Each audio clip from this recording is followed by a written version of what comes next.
Cette question orale avec débat sur l'insécurité dans la province du Tanganyika et Kalemi, son chef-lieu, a été adressée au ministre provincial de l'Intérieur, Sécurité et Affaires coutumières, Maître Johnson Kassongo Saloumou, par le député provincial honorable Kabongo Boniface, élu de la circonscription électorale de Kalemi-Ville. C'est pour moi un jour malheureux dans ma vie.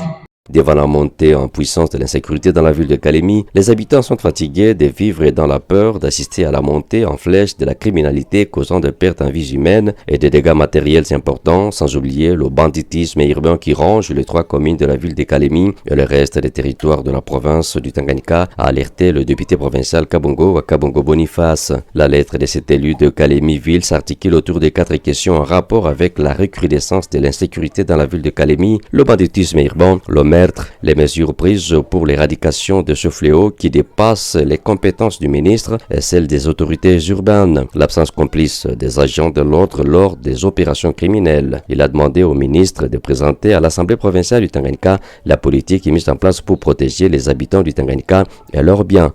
Pour lui, cette insécurité est caractérisée par des tueries, des viols, et la présence de coupeurs de route sur plusieurs axes, empêchant ainsi la circulation de la population. Kabongo a également voulu connaître les causes de la persistance de l'insécurité dans la ville de Kalemi et dans les territoires. Pour l'élu de Kalemi, Satan 2 est-elle une structure de sécurité provinciale ou une milice pour nuire aux paisibles citoyens? Quelles sont les mesures prises par votre ministère provincial pour éradiquer ce fléau dépassant visiblement votre compétence et celle des autorités urbaines?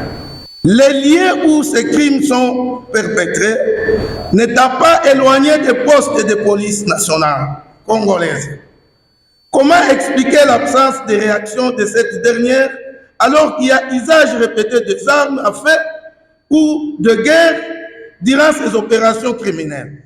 S'il en est ainsi pour la ville de Kalemi, où il y a toutes les autorités politico-administratives provinciales et celles des services de sécurité, que dire de nos territoires abandonnés à leur triste sort? Seriez-vous capable de les sécuriser? Et enfin, monsieur le ministre, pourriez-vous nous parler brièvement du phénomène Satan 2?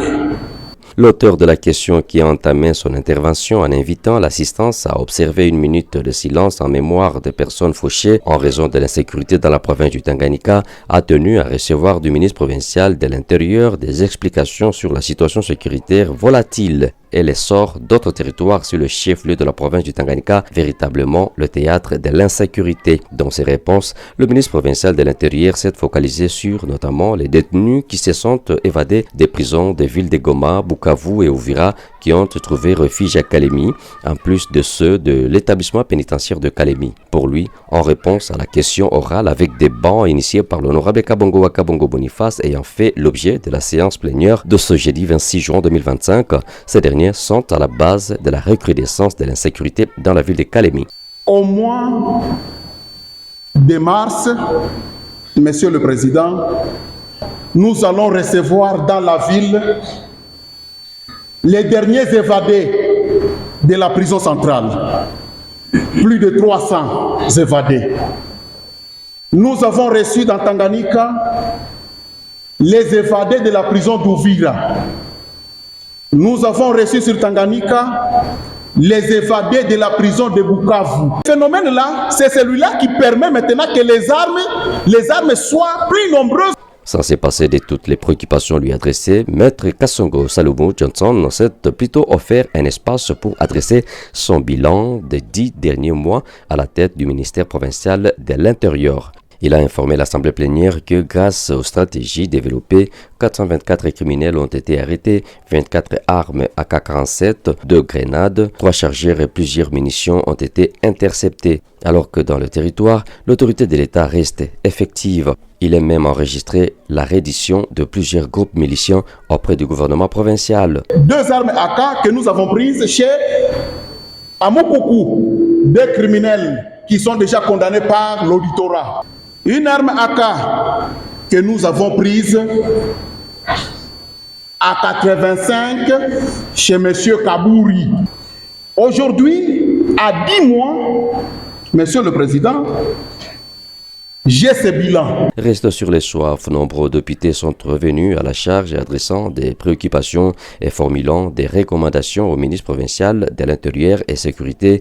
Les députés provinciaux veulent connaître ce dont le ministre de l'Intérieur bénéficie concrètement par mois et par an en termes d'équipement et moyens financiers pour lutter contre l'insécurité au Tanganyika et les actions à impact visible qu'a mené ce ministère face à la situation d'insécurité qui sévit dans la ville de Kalemi depuis sa prise de ses fonctions.